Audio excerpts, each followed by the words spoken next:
I met Hannah at the international convention. It was a wonderful experience. I never forgot her. I gotta say this. She wrote a book, and one of those books was, like about Al-Anon people. And this is what this one person said. "It's not my fault. He said hello." Hannah.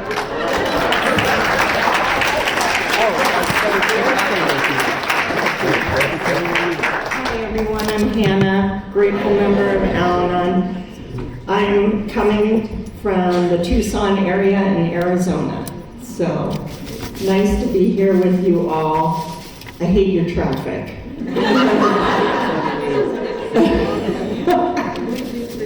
I am traumatized, and me and my husband have PTSD now.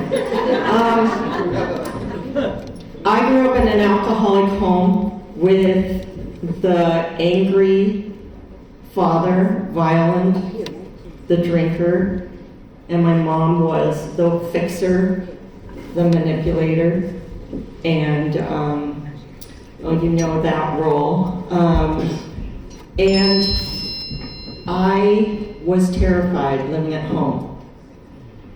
We were the only Asian family in a small town in Minnesota. And I look at it as we grew up in Beaver Cleaver land, and there was alcoholism, there was violence, there was fear, terror, and no communication, all those things that come with an alcoholic home. And my extended family lived in Hong Kong, Canada, California, and I heard stories about what it was like. There was violence there was womanizing, there was alcoholism, and so I believed that this was a Chinese thing, that this disease was a Chinese thing. That's what I thought as a kid. Because I'm only surrounded by my family and hearing about my relatives. Everyone else was Beaver Cleaver in this very small town in Minnesota. So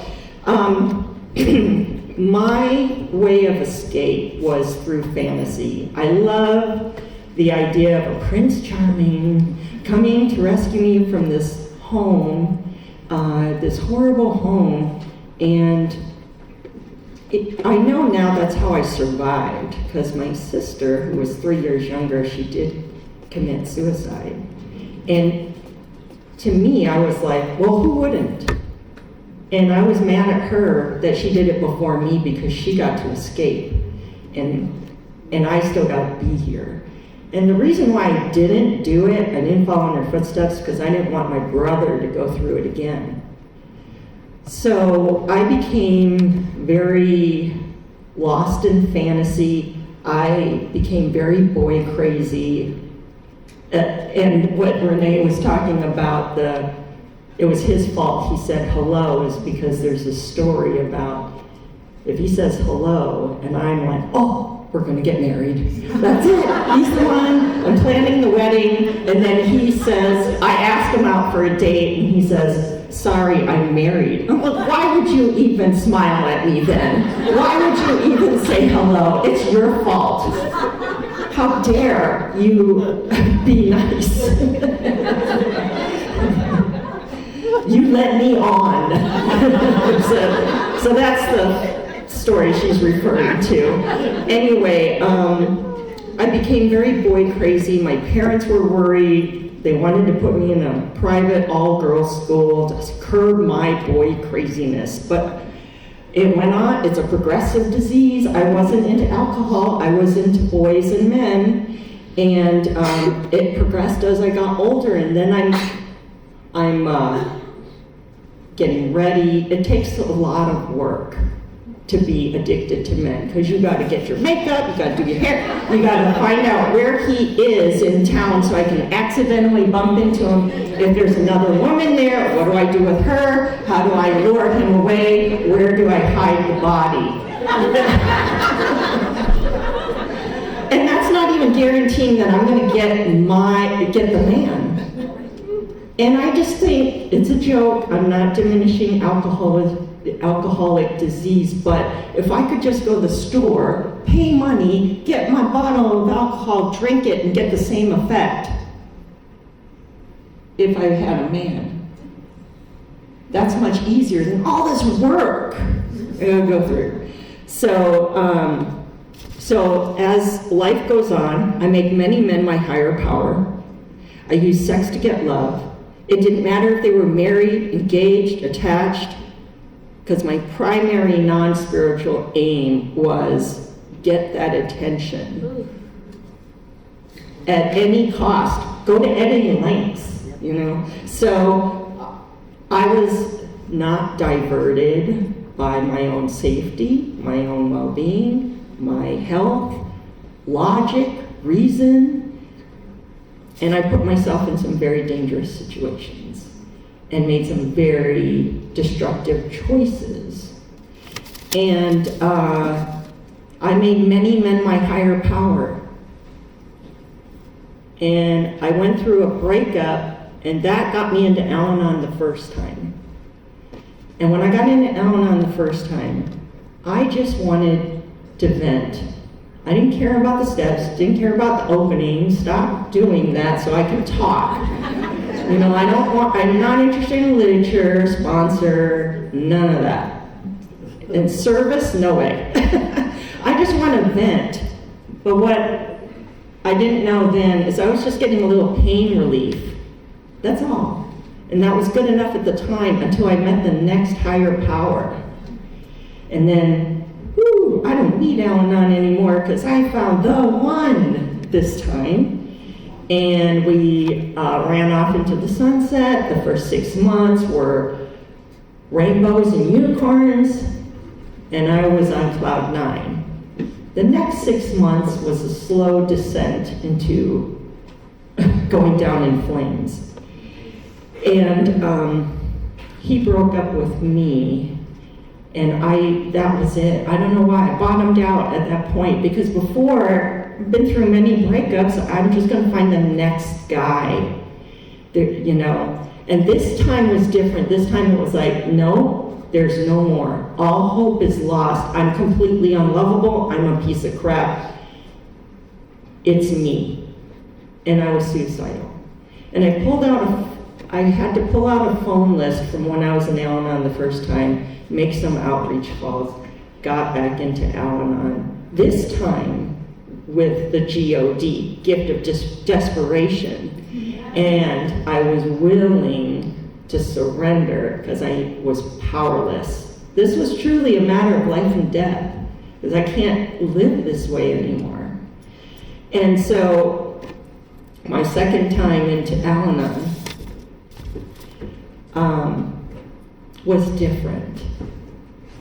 And I was willing to do whatever you guys did, because I wanted the recovery that you guys had.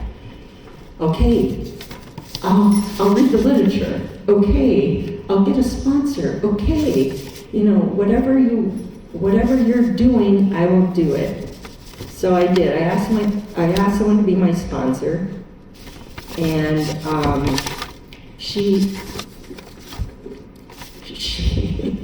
she said, let me pray about it for a month. A month? Okay, so you mean I gotta wait a month? And that means I can't ask anyone else, because what if you say yeah? What if she says yes? And you know, people pleasing, and what do they think? Blah, blah, blah. She comes back a month later, okay, I will sponsor you, but we have to talk Monday through Friday, 30 minutes a day. That's how I'm sponsored. That's how I choose to sponsor. I went, oh no. I don't want to talk to anyone every day. And my fear is, if I talk to everyone every day, they will find out who I am and know that they'll discover what a piece of crap I am and then reject me. That's too scary. But I asked her, she spent a month praying. I can't go back on her now. So, but that's what I needed. I needed an everyday half-hour check-in with her. and then working the steps. We get to steps 2 and 3, and I came into the program with a punishing God. He was out to get me, he was a terrorist, and so in working with her, you know, we're trying to have this discussion to find me a higher power, and in this discussion she said, how do you feel about a male God? Oh, hell no. Men have used me, abused me, lied to me, betrayed me. No, no men, no, he God. Oh, what do you think about a female gender God? Oh no, I hate women more than men. That's not gonna work either. So, we had to start with the qualities of my dogs. I had a male dog and a female dog, and neither one of them have ever hurt me. They were loyal, they loved me unconditionally. They didn't hurt me. So that's how I had to start to find a higher power of my understanding. And that's how it could evolve to fire my old God and hire a new one, as I've heard in the program. Then it comes to step 4. And see, my sponsor, she was very prim and proper. She went to church every Sunday. She even sponsored young people in the church. And I thought, oh my gosh, I'm gonna have to tell her about all these demoralizing things I did, and I really don't want to. She'll reject me for sure. And one thing I'll just say off as a side note, she did not use her religious language with me. I would have run away. I would have shut down if she used her religious language. She used Al-Anon language. She said higher power. You know, she did not use religious language. And I'm grateful for that, because I would have immediately shut down and probably ran away. So when I told her the things that I did to get male attention, she said, of course you did those things. You were desperate for love. How else would you have acted? And I didn't know it then, but that was the seed that was planted for me to be able to forgive myself. And because she didn't reject me, I felt I could trust her.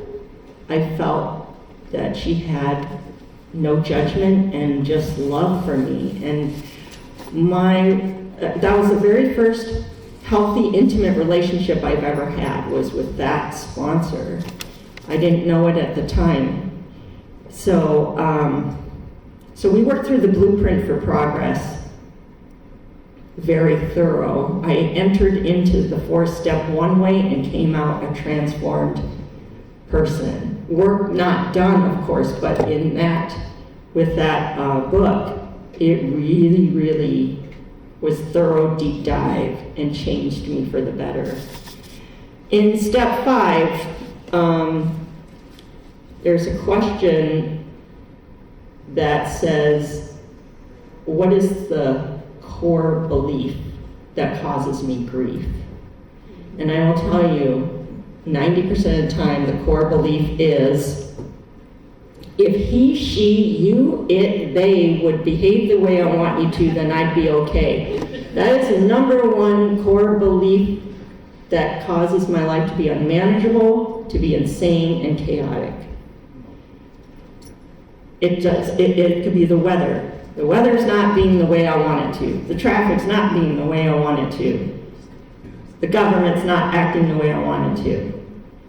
And the second core belief that causes me grief is, I'm not blank enough, good enough, smart enough, pretty enough, whatever enough. That causes me grief. I would say the third one is, if I don't do it, no one will. Third core belief that causes me grief. These are the top 3 exact nature of my wrongs that, when active, causes my life to be insane, and I don't have serenity. I have pain and suffering. So, whenever I ask that question about the fifth step, then it brings me back to step 2, because my current sponsor likes to say, if I'm kind of upset about something, complaining about something, she'll say, what have you come to believe in? Okay, you're right, again. So that means, who restores me to sanity? It's God, not whether Bob cleaned the kitchen or whatever. Not whether the weather is blah, blah, blah. Not whether you, they, it are behaving the way I want them to. Because if you are all behaving the way I want you to, that's not real sanity. It just means my buttons aren't being pushed at the moment. It's when whatever is going on outside of me that I can have peace and serenity.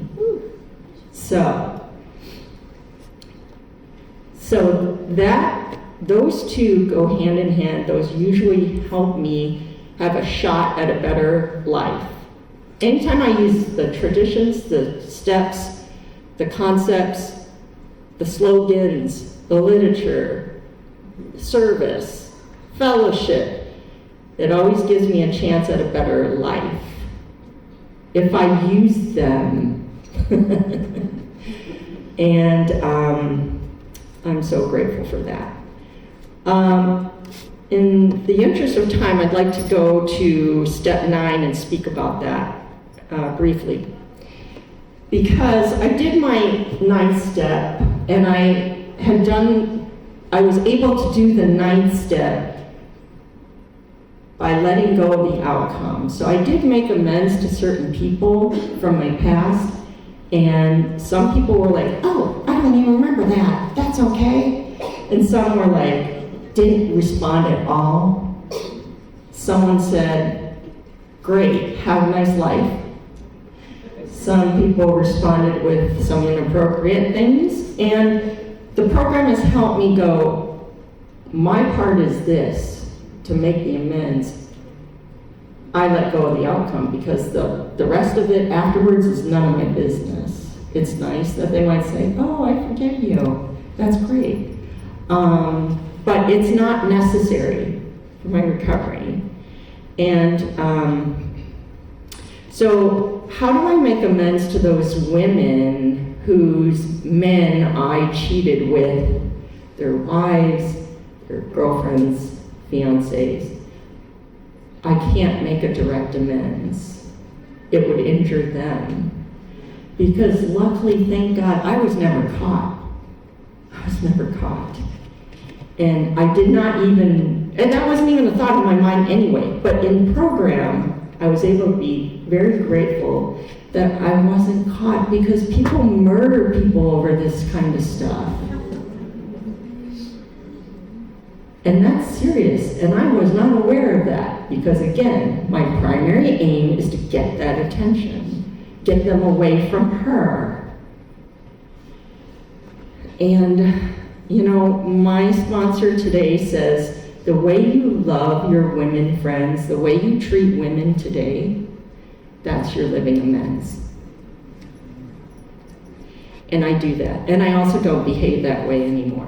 Because of program, I'm able to have a healthy relationship with my husband. And I'm so grateful for that. That's because of the program.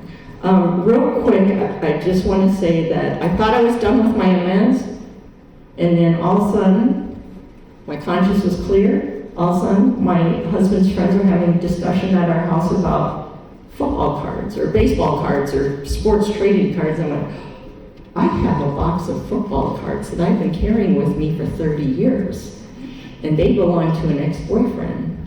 And I had long ago had the intention of, I'm going to keep these cards and cash them in when I'm old and I need the money. And then, but the program works me sometimes, and because the gift of the internet, able to find him 30 years later, contacted him, told him, "Do you remember me?"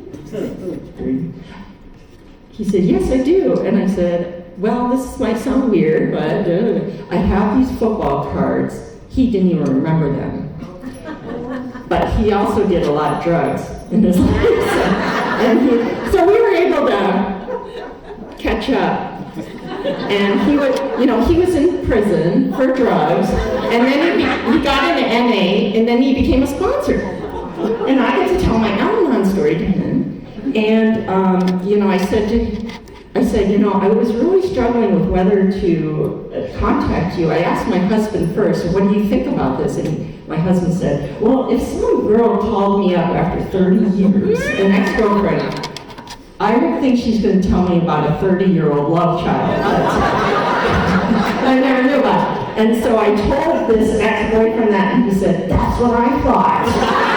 That's what I thought. So I said, no love child, just football cards come in there.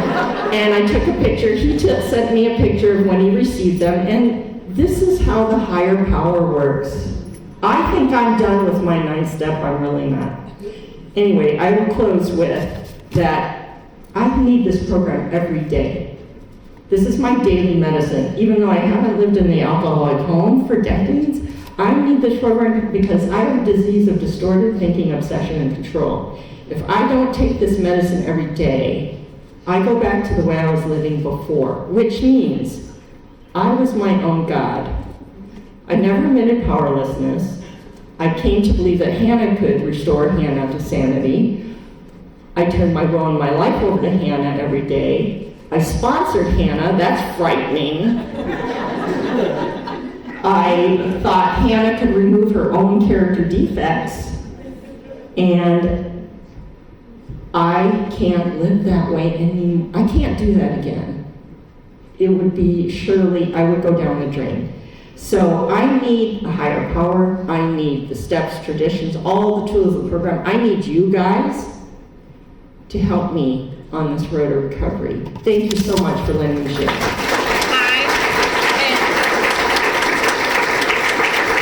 And here's a little something from us. And I wanted to tell you guys that, the panelists, they don't get proper room or anything like that. We called her. She was in Arizona, and there was no hesitation. There was no hesitation to come out here, and her and her husband drove down here to be present with us this weekend. How lucky are we?